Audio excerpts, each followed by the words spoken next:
Welcome to the Redcaps Podcast, a podcast where we dip our caps into the blood of our listeners and we ramble on about old school games. In today's episode, we welcome Del Teigeler to the podcast for a chat. Remember, no mortal can outrun a red cap, so as always, I hope you can sit back, listen, and enjoy. Del is an artist, specifically an illustrator, and if you are not familiar with his name, you have most likely still seen his work as it's appeared in almost all of the most popular old school role-playing products from the last several years. Over the next hour, you'll hear us chat about both his process artistically and professionally, hear about some of the products that he has worked on and the ones that he is currently working on, and I hope get a sense of the person behind the drawing. So without doing too much more of an intro, let's fire it over to the conversation.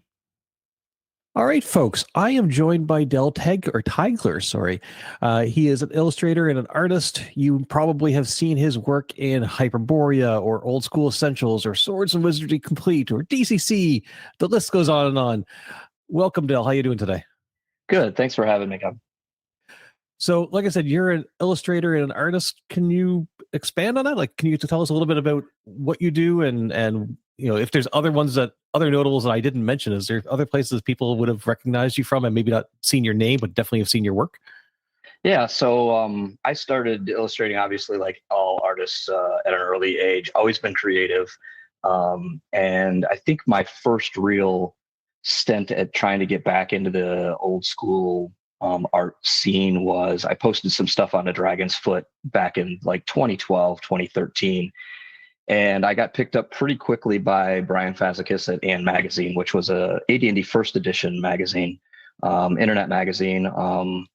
I think I first started in issue number 2. And from there, I think by issue number 3 or 4, I was the art director. And my first cover, I think, was issue 8, as I recall. And that was it was a really silly looking watercolor cover. So that was sort of my start. Brian picked me up along with Ron Redmond, which you probably know those names if you travel the interwebs in the old school Renaissance forums and whatnot. Shortly thereafter, it's kind of fortuitous. I got involved with Jeff Talanian with Northwind Adventures, and it's an interesting story. I picked up, I think, the first issue of Gygax magazine when it was first published, and I was flipping through it and I saw this cool looking, Swords and Sorcery first edition Hyperborea game. At the time, it was Astonishing Swordsmen and Sorcerers of Hyperborea. And I saw it in there, and it wasn't, I got the magazine in the mail, and it wasn't but a few weeks later, Jeff had sent me an email saying, "Hey, would you like to do something?" And I'm like, "Oh my God, absolutely." So I started just before he started on his second edition. So it's still into the first edition. Obviously, all the original first edition was Ian Bagley artwork. And I just kind of kept going from there. I did a quick GaryCon cover for him. I think that was in 2014 or 2015. And then started on doing some dinosaurs for one of his game modules that was coming out in the new format. So that's sort of how I got my start. As far as what I do, I mean, I sit at the desk for about 6 hours each day, and I get to doodle for sort of a living. It's not my full-time profession, but it supplements quite well. So are you self-taught, or did you study in school for graphic design and stuff, or is that your day job as well in a different capacity, or is this like a hobby that you've kind of managed to work into being a side gig or a potential full-time gig at some point? No, I'm super fortunate that this is a hobby turned into a beer and peanuts kind of job. I am a full-time fireman for a professional fire department here in the Lansing, Michigan area, and so I work 24 hours on, and then I have stretches of days off. And so during that time, after raising my boys and getting them to an age where they can go to school all day long, I was bored. And so I started drawing a little bit more right around that, 2011, 2012 time frame, and completely self-taught other than some high school classes. I think I did do one college prep class way early on, but it was with a local community college. But honestly, self-taught. I did kind of grow up in an artistry family. My dad was a graphic designer. And he did that for a number of years. Starving artist kind of stuff, though. It wasn't his full-time job either. So but no, a hobbyist, just like a lot of people in the OSR, and kind of rolled it into, something that pays for beer. Nice.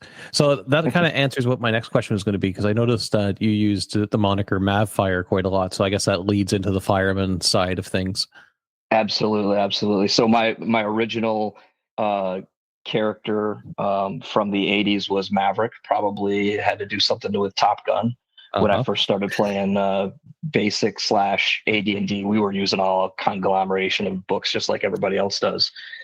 And so it was Maverick, and then I rolled that into Mavfire once the internet became a thing. And why fantasy art? So like you started drawing again and what have you. Why did you gravitate towards fantasy art versus, say, landscapes or something? Like what drew you to the fantasy art side whenever you had the free time?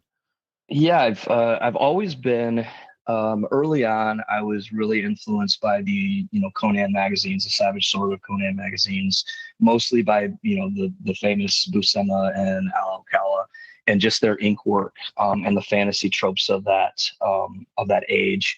And then as you get into that and you're grabbing these magazines at the local store, or the comic book, or whatever place where you buy those magazines. I think I was given the first one by a friend of mine, and I was just drawn to the black and white, contrasting artwork and fantasy, and just the idea of sort of a land beyond what we know, and not really our medieval history, but attached enough by an umbilical cord of sorts, but with a high fantasy, high extreme magic kind of thing. And so just the contrasting artwork that I saw in those early magazines, and of course then that just leads you into comic books from there. I did get into superheroes for quite a bit of my early time, so I think that gave me a good grounding in like anatomy and that kind of thing. I would copy Todd McFarlane and Eric Larson in the early '90s during the Image spinoffs. But I kind of got out of everything for a while. As it happens, I joined the military and kids, and then at one point or time, it was like, hey, I want to get back into role playing games, and that was a big influence, obviously, as well. So when you're sitting down to do fantasy art and you're going through that classic black and white style that if folks go and browse through your portfolios and stuff, you've got amazing work in there. Do you prefer the kind of the more grim, darky, brutalist side of it, or do you prefer more like the whimsical fairy style? If you had your choice, if you weren't doing it for hire, if you were drawing something for yourself, which way do you tend to lean when you're? I definitely tend to lean less whimsical. I think it's more broody. I think somebody once compared me to like the Trampier Sutherland art, where it wasn't really all that whimsical. It was more direct to the point, high contrast again with the black and whites. And I've got some whimsical stuff. It just for whatever reason draws me to that sort of low magic, brooding, Conan-esque kind of feel, for sure. Right. So I'm not a publisher. I've not gone through the heartbreaking thing of creating your own OSR product or something along those lines. So I haven't really had, other than when I reached out to an artist to create the logo for the Redcaps podcast, I've not really gone through that process of hiring out an artist. Can you kind of, if somebody is looking to hire out somebody, what has been your experience, I guess, because it's probably not the same as everybody's, but what has been your experience of how somebody starts that process, how it works? Is it you reaching out if you hear a project, or is it more people reaching out to you because they've heard of you now? Like, and how does that whole, collaboration actually come together? Yeah, it's weird. Like, I've been really lucky. I can think of maybe one or two times where I've actually gone out and said, hey, I'm looking for commissions. Ever since I got sort of picked up by Jeff Talanian, that game system is so well known and has such a hardcore following. It's almost akin to a Swords and Sorcery DCC, whereas DCC is more of a high fantasy kind of game. But the following for Hyperborea is more of that Swords and Sorcery, low magic kind of system. And so I've been very fortunate that once I was picked up by Jeff and Northwind Adventures, that the work has always come to me pretty easily. whether that's skill or luck or whatever it is. I'm sure it's a little both, but there are a number of great artists out there. Basically my journey started right around the G plus days. And I know I've heard you talk about that. And that was such a motivational realm for all artists and creators in general. And, just the numbers of people out there that create great art. And I think we jived off each other so much that I think that when people saw how much was out there that was affordable, for one, we're not charging ginormous, Magic the Gathering card artist rates. It's a modest rate. It's worth every penny. Probably more love, sweat, and tears goes into a single piece than it'll ever be worth dollar wise. And there's a whole creation process there that we can get into later, I suppose. But yeah, I think when people are looking for art, I think it's easy for them to find an artist in there. What the artist that would be able to show them the visualizations that they need for their product or their project. And so, if you're looking at, somebody who's a little bit more grittier like me, or if you're looking for somebody who's a little bit more whimsical like JV West, or Luigi Castellani was doing stuff back in the days too. I haven't seen him do too much, but there's a number of people out there that do the whimsical. I think Brian Glad Thomas does a pretty good sort of mix of whimsy and serious stuff. And really to count myself among those creatives that were back in the Google Plus days, and to have been benefited by just being able to continue on and be a part of great projects and do the stuff that I do, I think is just sheer luck. But I think that, like I said, the artwork sells itself. And if you can get, the hardest part is to get that first job. And for me, it came easy. Unfortunately, I can't really speak to that. I've really been blessed.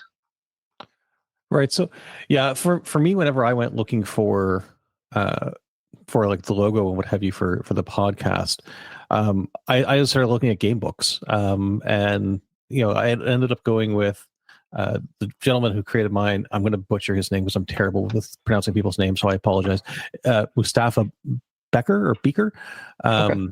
He did the cover art and a lot of the interior art for the Warlock series of books.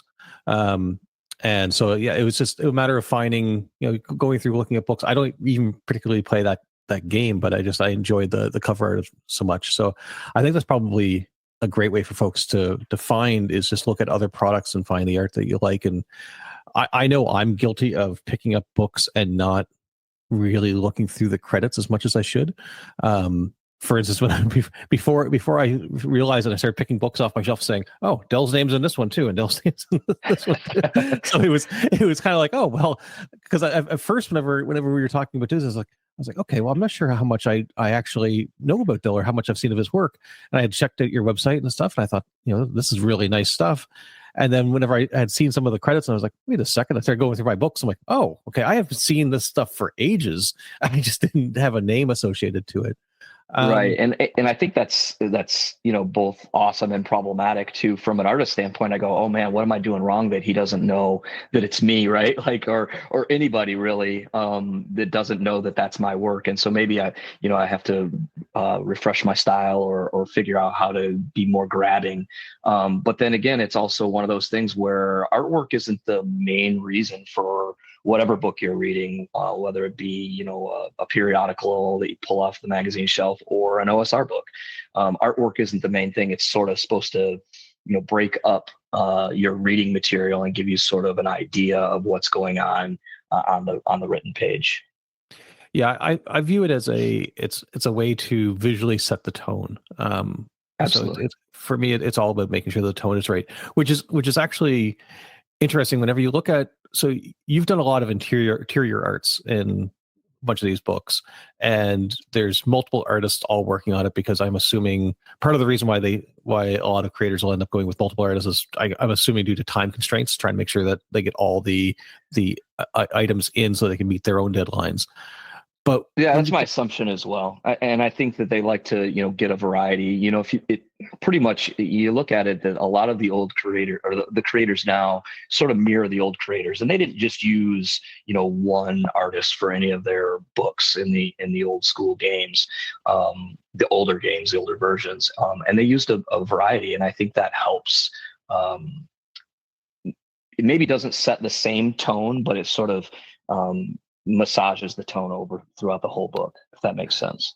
Yeah. So when there is multiple artists working on the same project, is it the creator of the so let's take Hyperborea for instance. Is it the author of whichever book or the director of whichever product it is that you're working on that's coordinating all the artists and saying, hey, this is the tone, this is the look we're looking for, or do the artists have any communication between each other to help keep your tones similar or the general look? Is it like how is it sometimes you can flip through a book and you could have 6 different artists, but if you're somebody, a casual like myself who maybe doesn't have the eye for it, I'm going, oh, these all look incredibly consistent and it all looks like it could potentially come from the same person, or slight variations on it. Like the style really meshes well in a lot of these books.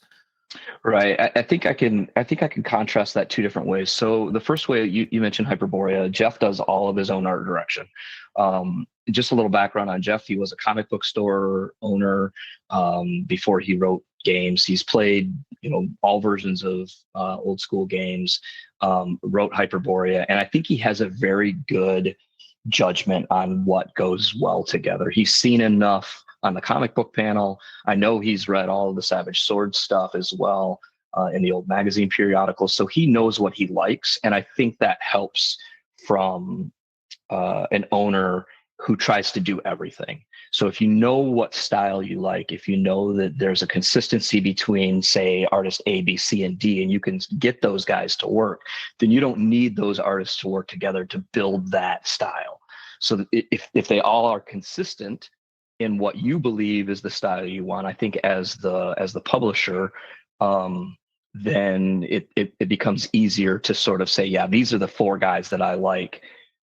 And I think that their style will match each other's well enough, but be different enough to make it interesting for the reader. And then on the other hand of that, you have places like Fraud God Games, who I've worked for, and they have an art director, Casey Christopherson, and so does Dungeon Crawl Classics with Goodman Games. They have an art director, and that art director is either trained or just has a very good eye about what they want and which artists work in the same mediums. Or if they want something that completely contrasts itself, then they'll kind of mix up, maybe a black and white artist like myself, or like somebody who works more in the grayscales, or even, light coloring. So I think that having that person who is skilled at art direction is definitely key. And some people can do both. Like, like I said with Jeff, I think he's just really good. And I think Gavin Norman does a splendid job with Necrotic Gnome and OSE. It's amazing the talent that those 2 gentlemen can draw together. Myself somehow included in that. But I think that it does take an eye for making sure that the overall book is a cohesive look. So how much of the material that's going into the book do you get to see when you're sitting down to draw? Like, are you able to preview the written work or see any of the other art that had come in previously for it? Or are you kind of flying completely blind of like, hey, we need an image of, XYZ in this sort of a style, and that's kind of what you get? Like, what sort of direction do you get when it's coming into you typically? It's all across the board. And I've had new publishers come up to me and say, what do you need? And that works as well. In a couple of instances, like I worked on Blue Home, and he gave me pretty much the PDF and said, these are the spots I need illustrated, before there was any art in it at all. And I would shoot him back and forth thumbnails until we got something that he thought was good. And then others just send me a block of text. That's pretty much how DCC works. DCC will say, hey, we need this size illustration. Here's your block of text. And they'll give sort of like 3-word prompts. It's kind of a unique thing for DCC, and maybe that's just the way that Matt Hildebrand, the art director for DCC, works it. But I think it's a really clever way to do it, because it gives you an idea of what's going on with the 3-word prompts, and then it gives you a sort of a short sentence of what's going on, and then they'll give you the whole block of text that's going to appear with your illustration. So that also helps. So it's like I said, it's kind of all across the board as far as what each publisher prefers to give, and there's back and forth, more so on some than others as well. Typically, I've been pretty fortunate. I'll do usually one, maybe two quick thumbs if I'm kind of playing with two different ideas on maybe this block of text. And I'll shoot it over to somebody and they'll say, yeah, go with, number one or number two. Very rarely do I have them say, no, I think you need to, give me 2 more looks or 3 more looks. And so that makes it really easy for me too. Usually, maybe that's just a gift that I have, is I'm able to read the block of text that they give me and give them, some semblance of their idea, within the first couple of takes, which is timely on my part. Yeah. Yeah, when I was speaking with Greg Gillespie, he was talking about when he's gathering art, what have you, for the different MegaDungeons and trying to set the tone, and working with different artists. He was saying that sometimes he's got to go back and be like, okay, this is great, but I need it in this sort of a way to make it match up with everything else. So it's fantastic if you're able to kind of, I guess it's a testament both to whether it be the art director or the owner of the product, correctly matching up what they wanted with the artist they got, and also you being able to read the prompts and read the direction and kind of get it in the first couple of tries. I do really like that 3-word prompt, and then it's almost like they're starting you at a high level, and then you're forming the picture, and by the time you get to the block of text, you've already got something in your head. Yeah, absolutely. And like I said, I think it's a Matt Hildebrand thing with Dungeon Crawl Classics, but I just started picking up Dungeon Crawl Classics work this year. Is the first time I've ever done any Dungeon Crawl Classics, and I think I've got 3 or 4 half pagers that are due this month. So it's really picking up, and they have already a great stable of artists.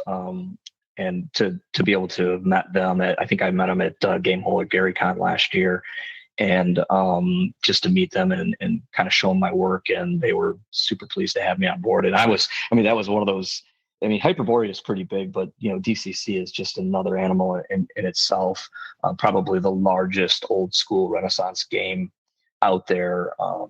And the Frogs and the Troll Lords also have their big stables. But I think when you look at the crowd that DCC drags into it, it's just a giant monster of a thing, and they go in all kinds of directions. And but it's super fun to work with them and for them, and the professionalism is way up there as well. And so yeah, it's I think it's his style. Going back to the point, is I think it's his style to do it that way, and it does really, those 3-word prompts really does generate some initial sparks of ideas that you can quickly jot down in stick figure form or whatever, and then you get into the meat of it and it really fleshes it out.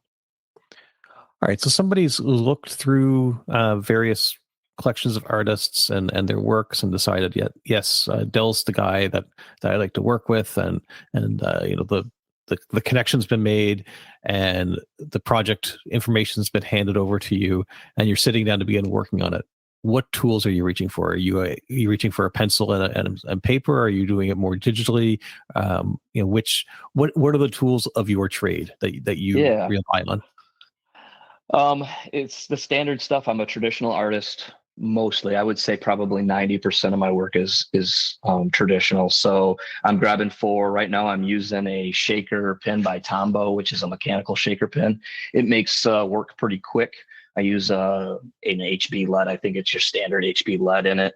Some people like a different softer lead or a harder lead, and I'm a pretty firm presser, and in art that's not always a great thing, but I press pretty hard on the paper. And so that's the sort of the pencil that I work with. Occasionally I'll grab a wooden pencil, but it's pretty rare that I grab a number 2 anymore. Usually to get something quick down, I'll grab a number 2, whatever I've got laying around, for penciling. And so the penciling, the quick stuff is done pretty quick. I can whip out at least a quick thumbnail, in a 6x6 square-ish kind of area. within a matter of maybe 10 minutes to get kind of all the ideas down that I need to get down. And that's the first thing that usually goes to the publisher, is a quick thumbnail. And I don't know if everybody does that all the time, but I know that I've been thanked for it before, because I think sometimes artists don't do that. But I think it's pretty standard to give them a quick thumbnail. So once I get the thumbnail approved, I'll really work the pencils pretty heavily. I use a quick eraser, just a big white eraser, or a finer, I think it's a Tombow as well. Japanese brands, they tend to sell the best kind of stuff, I think, for our trade, because they're so heavily influenced by manga artists. And, inking and penciling is really heavy work. So I think that the Tombow brand is a really strong brand. So anyway, I use some pencils and erasers and go to town on it until I can get it fleshed out, and get sort of my darks and lights and all the details in. And from there, that goes back to the publisher usually after to go to inks. And I think the interesting thing about penciling and then inking, and I pencil and ink all my own stuff, but I think the interesting thing is once you go to ink, I sort of had to tell people at the beginning, once I go to ink and you approve the pencil, it's pretty much done. There's not a whole lot you can do once you lay that black down. There's a little bit, there's some gel pens and that kind of thing, and some whiteout that you can use. And you do use that a lot of the times for effect. But once you go to ink, it's a permanent kind of thing. And it's also very satisfying when you can lay lines down permanently like that too. So when you're talking about inking, I use a Winsor Newton Series 7, which is kind of a standard, and I use anywhere from a 1 to a 3, 1 being kind of tiny and 3 being a little bit more meaty. I use a white permanent gouache for highlights. I also use a jelly roll pen. I'm looking at it now. It's like a ballpoint pen, only it is white ink. So that does really well about covering up, or putting on flares or any kind of highlights. And it's just brush and ink to paper or Bristol. I use a pretty thick Bristol because ink tends to curl regular paper. Yeah, when I was talking with Runehammer recently, he was saying that one of the going back to your saying where you're saying quickly do up the thumbnails. He started in doing concept arts for video game companies and what have you, and he was saying that the ability to be in a boardroom and as people are talking, just quickly sketch and knock out. I think he used the example of Jeeps, like they were trying to decide what kind of a Jeep they wanted to put into a game, and he could draw 15 Jeeps or something in a few minutes, just super chunky block sketches of it, and being able to do that fast and give people choices, then refine it from there, was a huge boon for him. So it sounds like you're kind of doing the same thing where you can get something down nice and quick and fast, and here's the idea I'm going for, and it probably saves a lot of time and frustration on everybody's part if you can get those out right off the bat. Absolutely. And there's a warm-up period too. Like I come home from work at 7 a.m. and I hit the drawing table around 8. And there's a warm-up period where sometimes it's a struggle to kind of get pencil even to paper, and so you find little tricks and things that you can do. I started a series of adventure locations that I post to my Patreon, and those are just all warm-ups for me. So to get me kind of in the mood and going, I'll quickly dash out a quick couple of lines and put out like whether it's a shrine or something small where you could envision that an adventure would take place as a starting kind of gateway. And so those have been very good for me to get rolling on a project if I need to get warmed up. And I think a lot of artists do that, get their hands and minds warmed up before they dive into their main project for the day or main couple of projects for the day. And then sometimes it's the creative spirit is weird. Sometimes the lines are flowing great and sometimes they're not. And when they're not, you got to work through it. And I think that's where the warm-ups or little side jots help. and when they're flowing good, I can crank out 6 or 8 finished pencil drawings in a matter of 6 or 7 hours, and that's when it's really flowing well and really going good. So, but it's all, I mean, it's random. It's like you could roll a d6 and determine whether you're going to be good that day or not. Yeah, roll a 1 and nothing comes out. That's exactly it. The big genie that's been released from the bottle over the last couple of years and had all kinds of people talking about it, and the opinions sway. I'm as a person who's not in that industry, my opinion is probably very different, but I don't view it necessarily as much of an evil as I've seen other people portraying it. But what's your opinion on all the AI art that's come out and the impact that may or may not? Do you think it'll actually have any impact, or is it mostly overblown coming into the industry? Oh man, it's hard to say. When before the motorized car, everybody feared anything motorized. I kind of like progress to a certain extent. I don't know that it's going to replace the traditional style that I've been able to, make a little beer money with.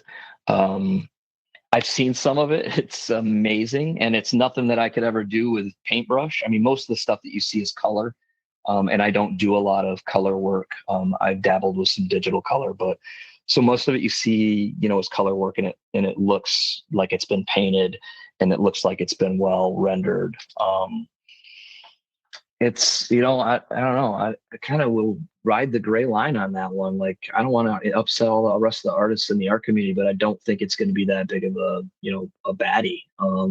I think there'll be certain people that go to it, all the time, and you're probably looking at your high dollar, corporations, because they're trying to cut a buck every way they can. But I think in the niche of a niche industry that I work within, with the OSR and role playing games, in general, being not that giant of an industry, I think you'll have a few people flock to it for cost cutting, but I think you'll still have a stable of, reliable artists who can give somebody exactly what they want with that, whether it be hand drawn or digital, rendering and feel, and just the satisfaction that that it comes from another human being, and you're giving back to something other than just a computer. I don't know. If I had a robot right now to draw for me, I could crank out a whole lot more artwork. I know that, but then would it be my art? And that's just it. It's nobody's art, or it's an amalgamation of many people's art, depending on what they plot into whatever AI program that they use. I don't see it as being horrible, and I don't think it'll change the industry. It may put some artists out of work for sure. It may put me out of work, but again, I'm doing this as a hobby. I don't rely on this as a career. And I love working in this niche industry. I love working with the OSR. I've been treated so fair.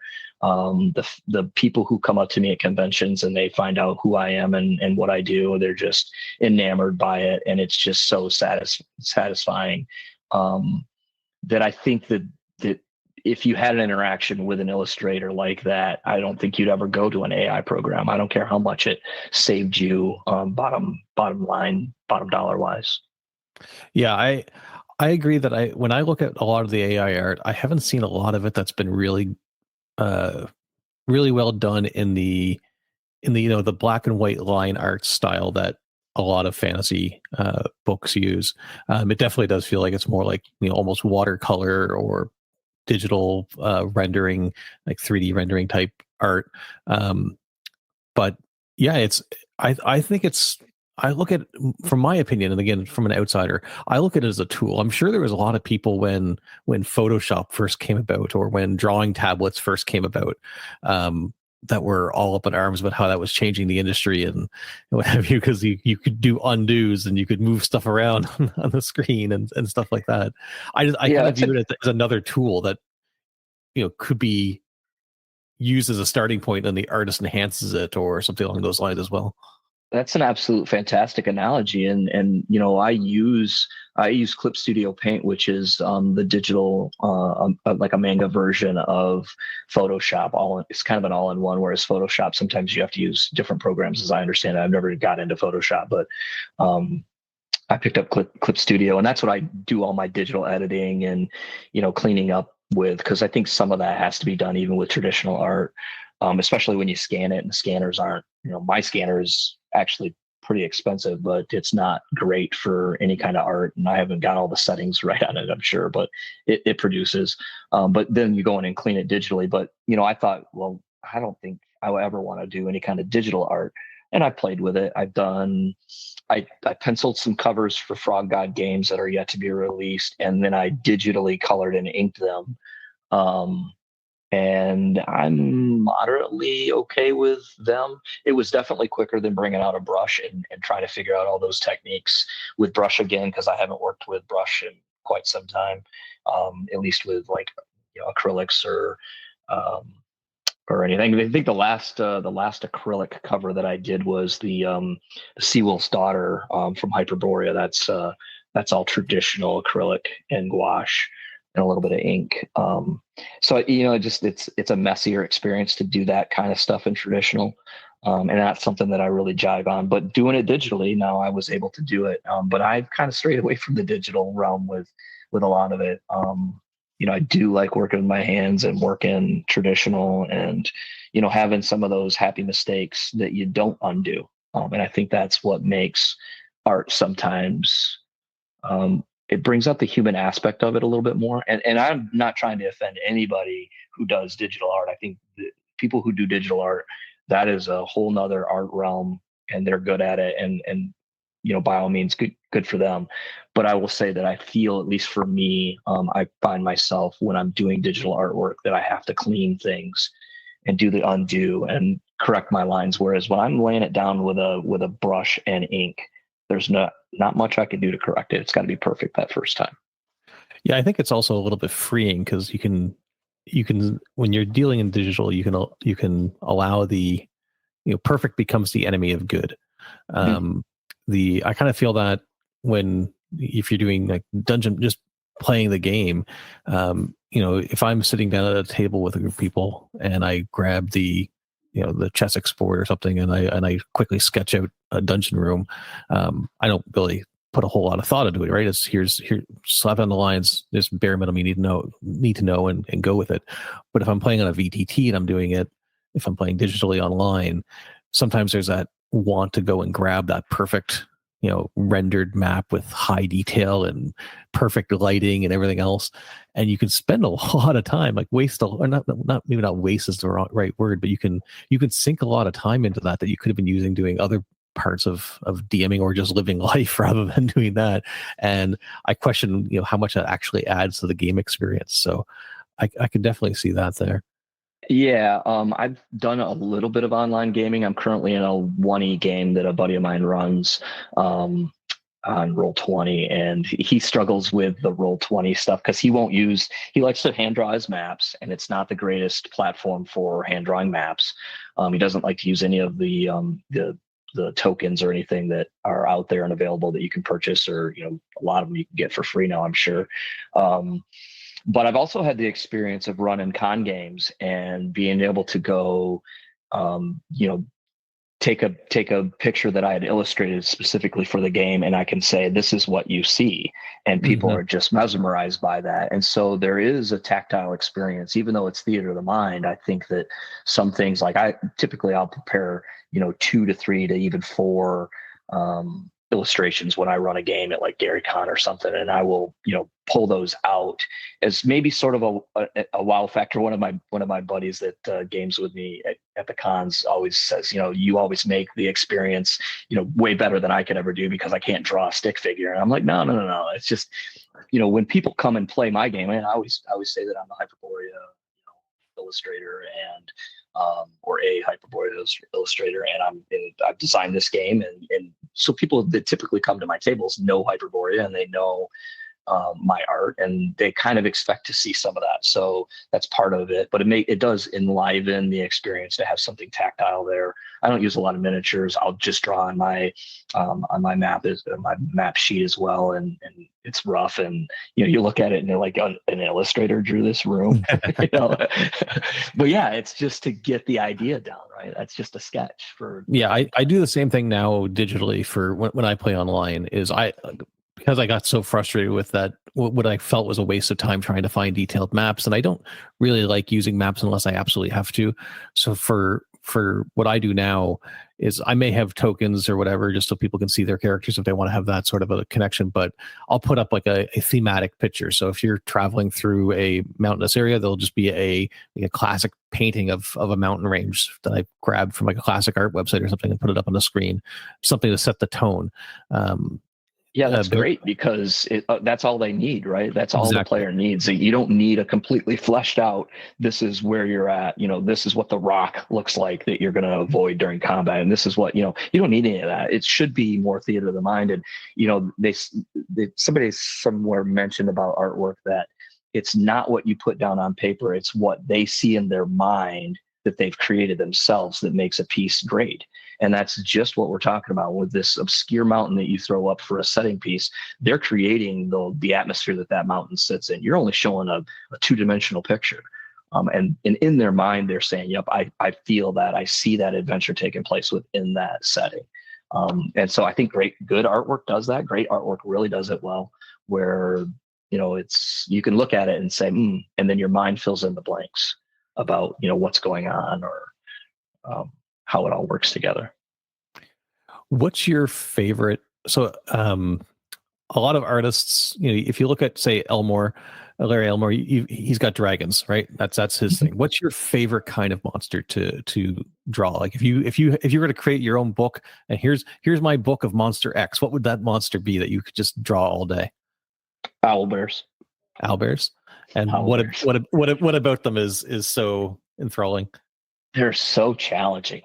You just think about the concept of an owlbear anyway, right? So the difference between a feather and fur, while maybe not that hugely different, there's quite a difference. And so to be able to challenge yourself to, where that owl head fits on that bear body, that bear-ish body, or maybe this one's all covered in fur or all covered in feathers, and how that works to sort of get the differences in an ink brush or in an ink pen. It's a challenge, and it's super fun. And if you think of the best 5 owlbear pictures that you can think of right now, none of them would look alike. They're all different, because every artist would draw an owlbear completely different. Some are squatty rear ends, and some are, giant owl heads, and it runs the gamut, because it's a completely mythological creature. Where the creator, I think Gygax probably created it, and where he ever came up with the idea is beyond me. But it's just a magnificent creature, and fortunately, I've had the opportunity to draw a couple of different owlbears. One for a project that I believe finished in Kickstarter, and I'm probably going to butcher it, but I think it's called Mirrors of Malatesto.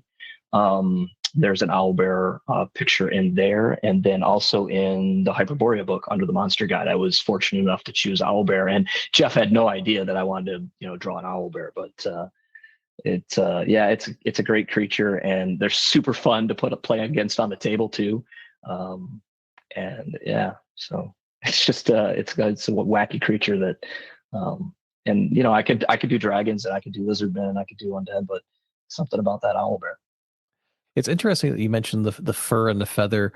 I was watching recently Adam Savage from Mythbusters fame on his YouTube channel. He was going over this animatronic crow that he had gotten, and he was just doing a breakdown of how it was put together and what have you. But when they did the animatronic crow, the bottom portion of its body they used feathers, but then the top part near its head they used fur. And because they look so similar from a distance, a person observing it wouldn't necessarily notice right away that they had 2 different mediums there. And I don't know, it was just an interesting concept. And so when you mentioned it there, I was like, yeah, I wonder how many people, if you drew it as fur, how many people might interpret it as feathers just because they saw the word owl in the name of the monster and just assume that or what have you. And that's sort of what I was talking about before, is that, you know, the eye sees what it sees, but the mind then interprets, you know, what is put down on paper. And so, you know, if that person's eye sees feathers, they're going to see feathers regardless if it's fur or scales or whatever. And, you know, typically as an illustrator, sometimes you have some control over that, but sometimes you don't want control over that either. Sometimes you want to leave it vague enough so that they can sort of let their mind work. And inspire them to sort of create something in their mind that they couldn't put down on paper themselves. But yeah, it's interesting to see the differences of the owl bear, between feathers and fur, and every artist has a different rendering, and I just think it's a super fun creature, and great to put on the table, like I said, and play.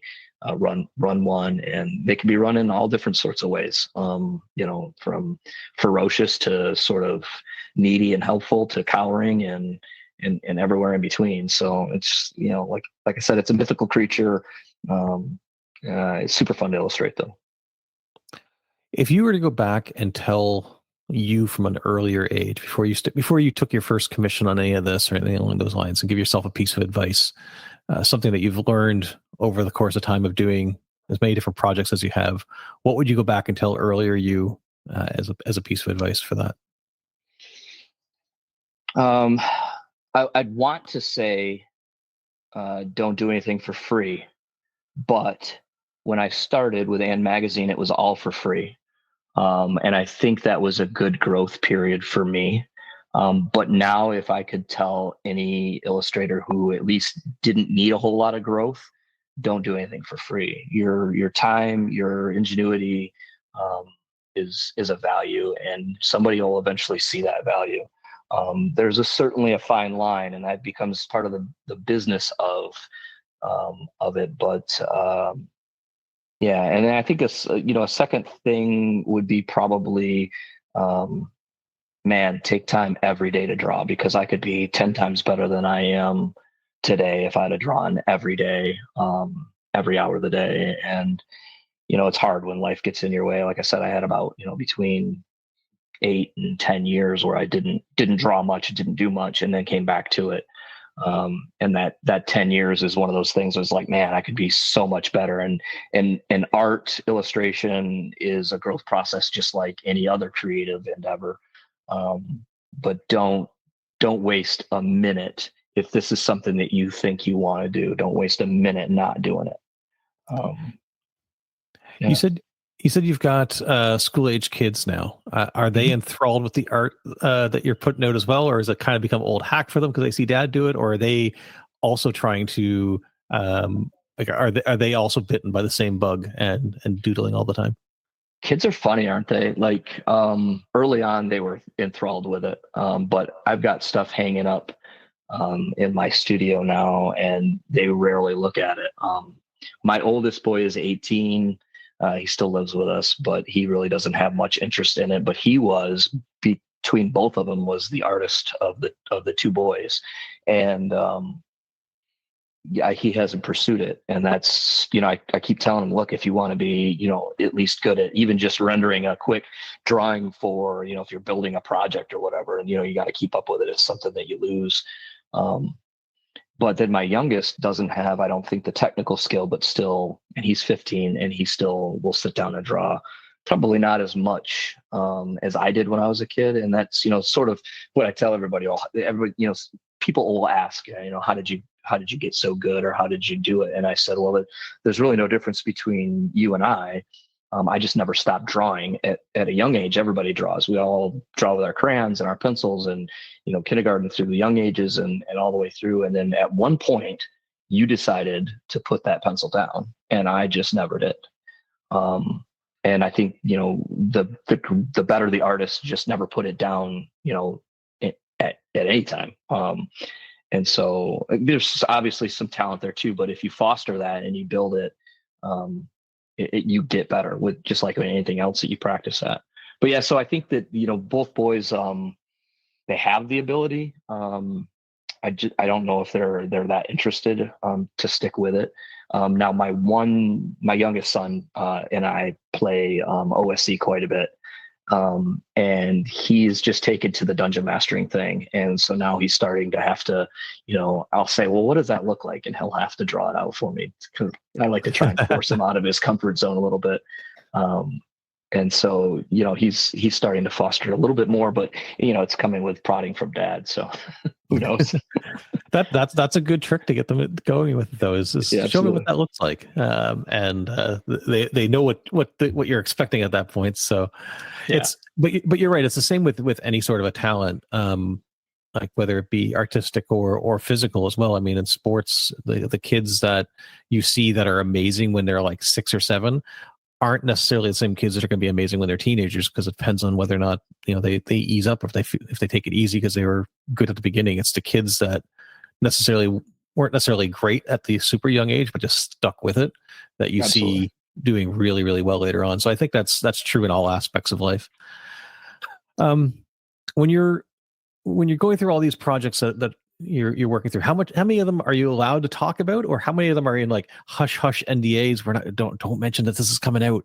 Like, do you feel, because when you and I first connected, you're like, all these projects that you've talked about in your podcast, I've worked on all of them before, years before. like how soon, whenever you hear something, before you're actually allowed to talk about it, or is it all like cloak and dagger silence? Yeah, I wish I could say that it's all cloak and dagger. I usually will ask, especially with a new publisher that I'm working with. I'll be like, how much of this can I show on social media? How much of it do you want to hold? There's not one right or wrong way. I will say, from just a sidebar on that, it is extremely frustrating as an illustrator to want to put your work out there, and you can't. And I try not to until at least, I'll follow Kickstarters and I'll follow all that until at least the first few people get the physical copy in their hand, or the PDF if it's only in PDF form, and then I'll start putting it out to social media, because that's generally the line that I go with. Like, as soon as the consumer gets something in their hand and I see a post on Facebook like they just got OSE, for example, then I'll start throwing out art from OSE. To sort of promote myself and to promote the product. I love promoting products, so if I'm in a book, I'll always say, on social media, please support the people who support me, because without their support, this whole grand experiment of the OSR and self-published books and that kind of thing is done. And so I think as creators, we're really grateful for the people, and we like to give them as much knowledge about products as possible, as soon as possible. But gosh, sometimes it's a year. I'll find out about something, this month that won't even come out until a year from now. And so that's really, really tough. And I start to lose track of like, what did I really do on that book? I can't remember.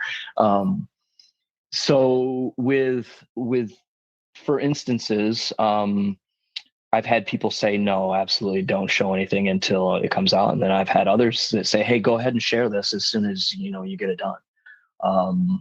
And, it's nice to do that. But then unfortunately what happens is it gets out there and they forget about it until the product's in their hands. And they're going, wait, I saw that illustration somewhere. And so it's neat in a way. And I don't know if there's a right way. I honestly don't. From a marketing perspective, I don't know if there's a right way. From an artist, I like to get the stuff out there as quick as possible, because then it potentially shows my growth without a year lag.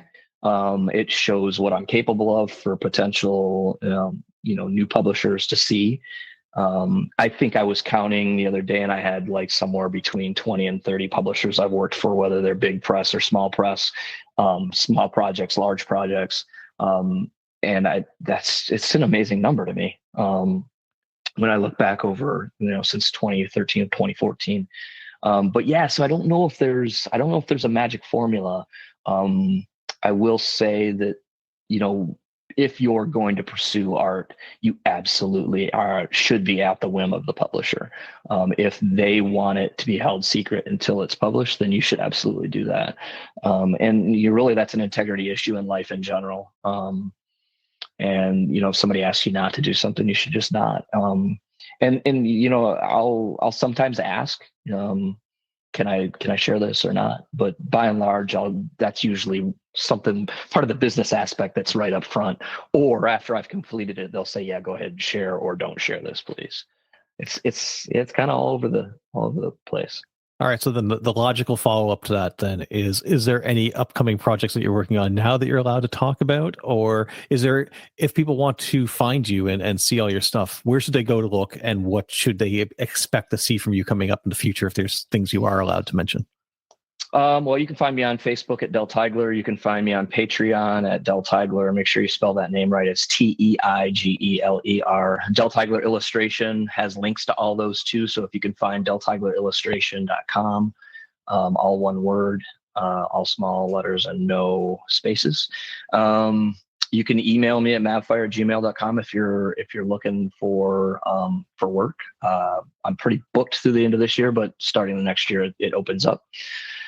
Let's see. I'm on Instagram at Del Teigeler too, I believe. So I have some followers there. Let's see. Stuff that I can talk about. Well, I can definitely talk about all the stuff on my Patreon. So like I mentioned before, all the warm-ups, the adventure locations, my plan with those is to eventually put them into some sort of format where I can maybe either self-publish or put them on Lulu, and include with the illustration then, maybe a randomized dungeon. So there might be, 20 of these illustrations that are just entrances, and then there'd be 20 random dungeons. And then my thought was maybe 20 random magic items that could be thrown in those dungeons, and then they can be randomized across the whole board, so that you pick up the illustration and you say, oh, I want to see this shrine. And then you flip to another page and you say, this is the dungeon that I want underneath this shrine, and this is the magic item at the end. So sort of a kind of a choose your own adventure for DMs, and it's quick.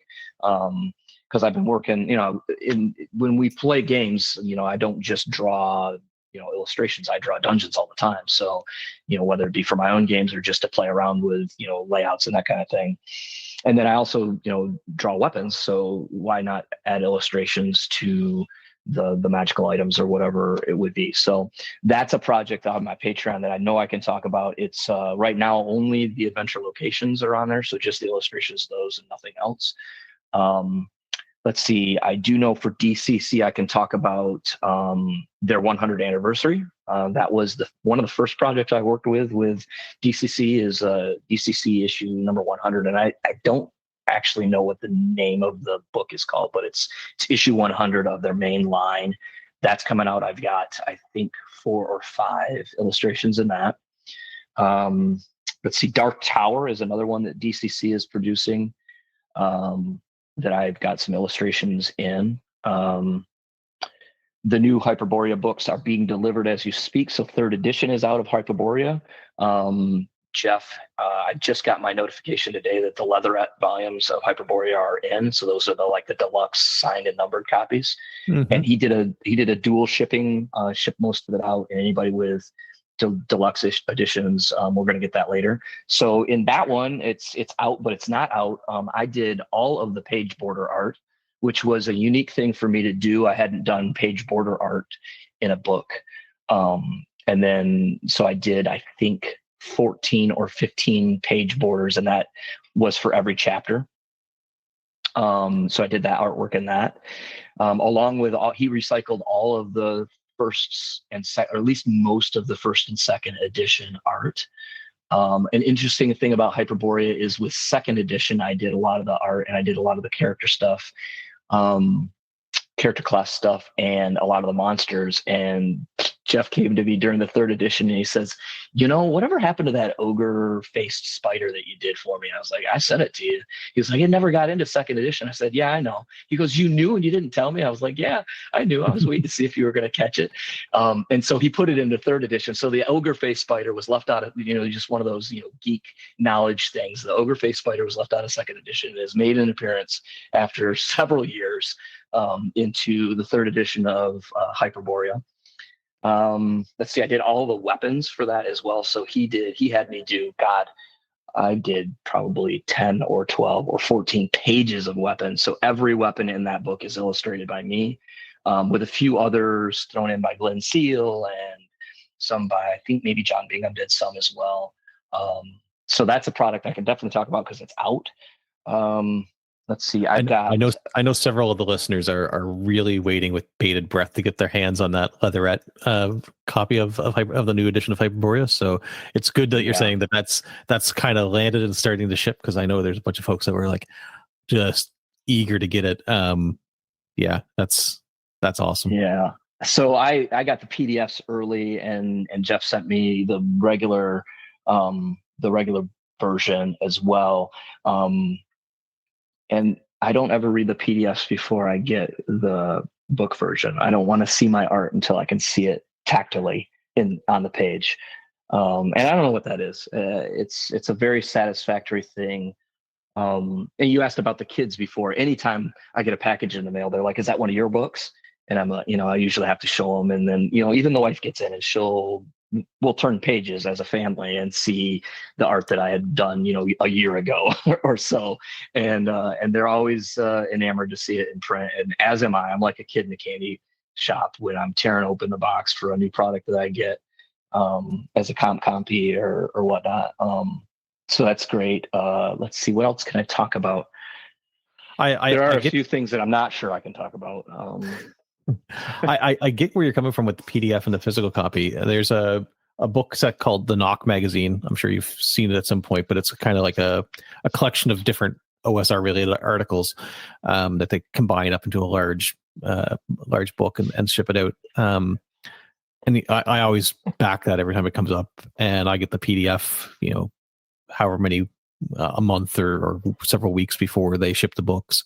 And I'm kind of the same boat. Like I don't open up the PDF. I set it off to the side. I wait till the actual book gets there. I don't do that with all of them. Like my OSE Advanced, I definitely was going through the PDF long before I got the physical books for it. But there's some ones, I think it really comes down to how involved the art is. I think that's probably the big difference for me with Knock, is that it's such a kind of like an art house piece. I want to see it in the physical format first. Yeah, absolutely.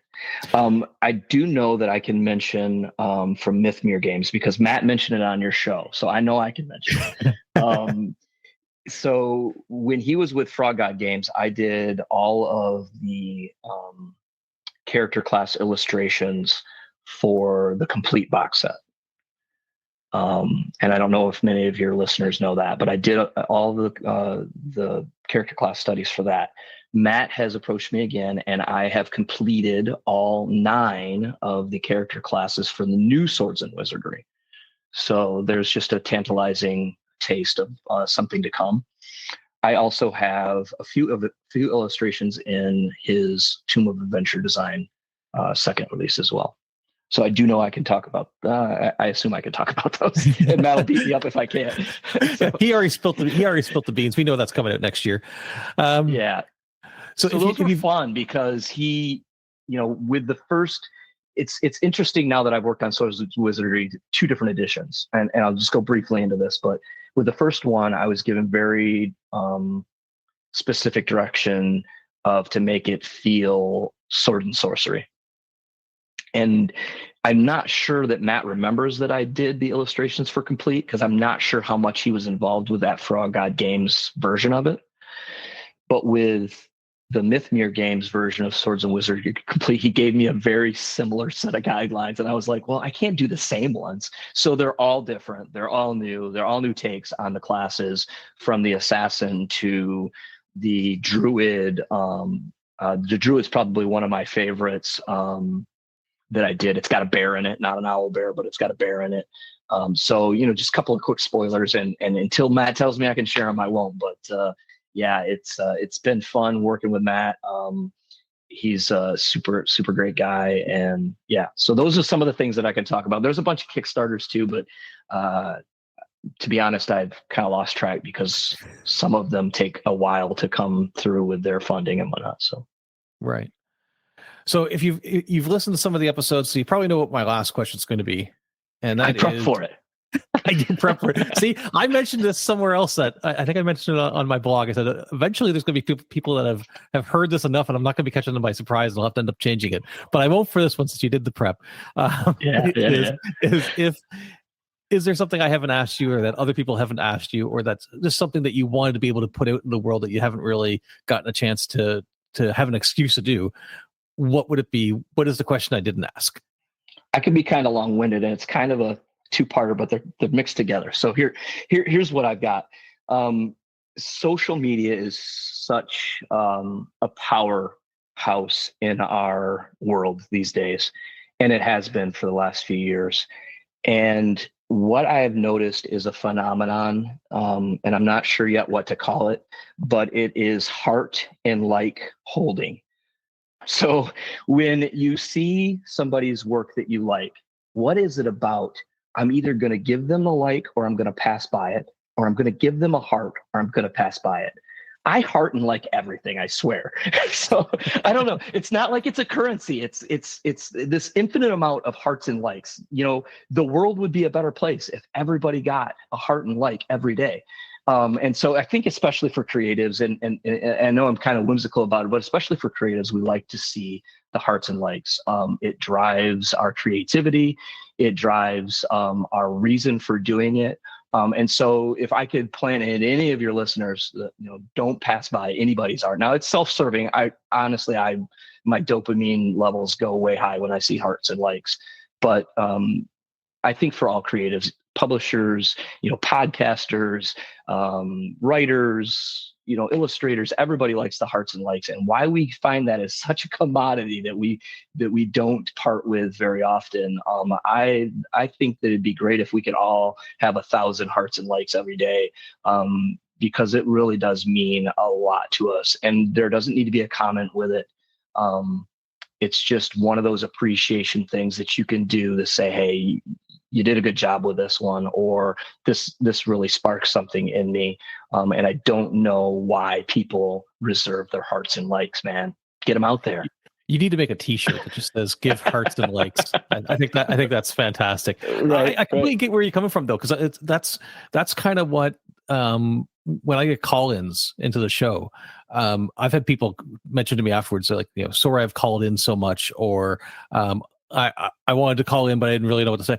Just having that interaction so that that there's somebody on the other end, you put something out into the void and just know that there's somebody that's seen it or in some way enjoyed it. It's a huge, like you said, dopamine rush. It's really nice just to go, okay, it's not. It's not a currency. It's not something you're going to go buy bread with, but it's something that keeps you motivated. And I completely see that. Yeah, absolutely. And it's so funny because, you look at it, you look at your social media feed and you see the hearts or likes, and you wonder, why did that one get 5? This one got 100. It's like, what is it? Did people just hit it at the right time? I don't know. I don't know what it is, but so like I've been on this personal crusade to be like, hey, if I raise my eyebrow at all at anything, it's getting a heart or a like, and I'm going to change this whole mentality that I worked really hard for these hearts and likes, and I'm not just giving them to anybody, So. All right. Well, this was Del Teigeler, and he is on a mission to bring hearts and likes to everyone. That's right. And bring amazing artwork to all of your RPG products. I really appreciate that you came onto the show and chatted with me. I find it enthralling whenever I speak with folks in the visual art. Like I've mentioned to other people that it's, sometimes you guys are so talented that it kind of makes me upset because I'm like, it's not fair that you're able to do that and the rest of us can't. But I am very, very appreciative of the art in general, because like I said, I think tone is important, and being able to put that visual image so that people can create the rest of the image in their mind and know what's going on is so important, and especially in a hobby like RPGs, where it's all, it's creative, it's make believe, you're trying to make things up. So I really appreciate what you do, and I'm so happy that you came on and chatted with me. And yeah, definitely. Thanks for having me on. Yeah, no problem. You mentioned this was one of the first interviews we've done, so hopefully it was not too painful and you're able to get. No, it's great. It was great. You did well. As I knew you would. I'd listened to enough of your podcasts, and you're just a great interviewer in general, and always come up with that other side of things that you want to hear about, and what your listeners want to hear about. And so I will be sure to heart and like you at the end of this. at some point. Sounds good. All right, I'm going to throw this to future me to do the editing. And All right. again, thanks everybody. Thank you. Thanks, Del, for coming on the show and having that conversation with me. I always find it fascinating when artists talk about their process and how they actually create these amazing pieces of art. It seems like black magic because it's something I can't do, at least not anywhere to the level that they can. And so, yeah, it's very interesting to me, and I hope it was to the listeners as well. I want to give a quick thank you to Drek Sun, who, if you don't remember, appeared on the podcast back in episode 70. He's the person who introduced Del and I to each other and helped make this conversation possible. So thank you very much for that. Check out the show notes for links on how you can reach Del, especially if you have any projects of your own that you need some artwork for, but also if you just want to browse through his portfolio and see some of the amazing work that he's done. There's a lot of really cool art there. All right, folks, that's going to wrap up this episode of the Redcaps Podcast. If you have any comments on this episode or any episode, suggestions for future ones, or if you'd like to come on as a guest yourself, please do reach out. www.theredcaps.net has all the links to all the ways to contact me, and I would love to hear from you. Thank you very so much for listening, and remember, never let your caps dry out. Stay safe, have fun. We'll talk again soon.